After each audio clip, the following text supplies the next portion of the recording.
नमस्कार। आज 15 जनवरी उत्तरायण है। आज से ठीक 7 दिन बाद यानी 22 जनवरी 2024 को राम जी अयोध्या वापस आएंगे। उस दिन राम मंदिर का उद्घाटन होगा। चलिए जानते हैं इस राम मंदिर के बनने के पीछे पूरे इतिहास के बारे में, उसकी कहानी के बारे में।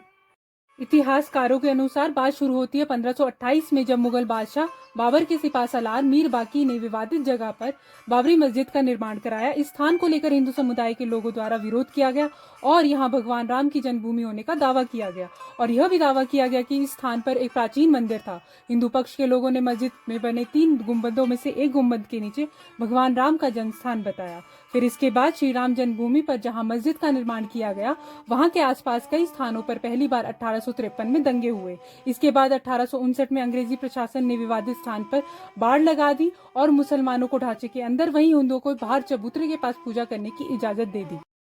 अयोध्या श्री राम जन्मभूमि का असली विवाद 23 सितंबर 1949 को तब हुआ जब मस्जिद में भगवान राम की मूर्तियां मिली। इसे लेकर हिंदू समुदाय के लोग कहने लगे कि यहाँ साक्षात भगवान राम प्रकट हुए हैं। वहीं मुस्लिम समुदाय के लोगों ने यह मूर्तियां रखने का आरोप लगाया। ऐसे में जिला मजिस्ट्रेट के नायर ने धार्मिक भावना को ठेस न पहुंचने और दंगे भड़कने के डर से इसे विवादित ढांचा मानकर ताला लगा दिया गया। सन 1950 में फैजाबाद की सिविल कोर्ट में 2 अर्जियां दाखिल हुई।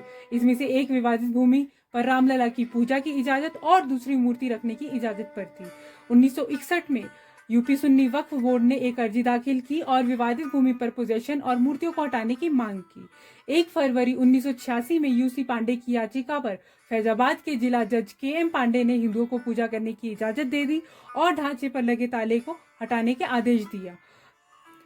फिर 6 दिसंबर 1992 को VHP और शिवसेना समेत कई हिंदू संगठनों के लाखों कार्यकर्ता ने विवादित ढांचे को गिरा दिया। इससे देश भर में सांप्रदायिक दंगे हुए और हजारों की तादाद में लोग मारे गए।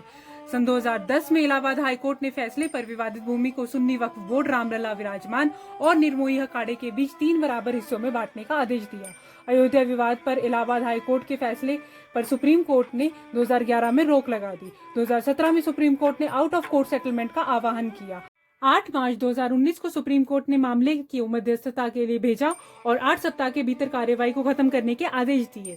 3 सदस्यीय मध्यस्थता समिति के प्रमुख जस्टिस फकीर मोहम्मद इब्राहिम कलीफुल्ला जी और अन्य 2 सदस्य थे आध्यात्मिक नेता और आर्ट ऑफ लिविंग के संस्थापक श्री रविशंकर जी और सीनियर एडवोकेट श्री राम पंचू जी। इसके बाद 1 अगस्त को मध्यस्थता पैनल ने रिपोर्ट पेश की और 16 अगस्त 2019 को सुनवाई पूरी होने के बाद फैसला सुरक्षित रखा गया।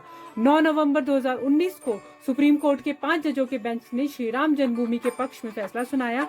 वहीं 2.77 एकड़ विवादित भूमि हिंदू पक्ष को मिली और मस्जिद के लिए अलग 5 एकड़ जमीन मुस्लिम पक्ष को मुहैया कराने का आदेश दिया गया। 25 मार्च 2020 को पूरे 28 साल बाद रामलला टेंट से निकलकर फाइबर मंदिर में शिफ्ट हुए और इसके बाद 5 अगस्त को भूमि पूजन किया गया। अब एक बार फिर से श्री राम की जन्मभूमि अयोध्या में रामलला का भव्य मंदिर बनकर तैयार हो चुका है। 22 जनवरी 2024 को रामलला के भव्य मंदिर का अभिषेक होगा। इस तरह से सालों साल चले इस विवाद का अंत हुआ। धन्यवाद।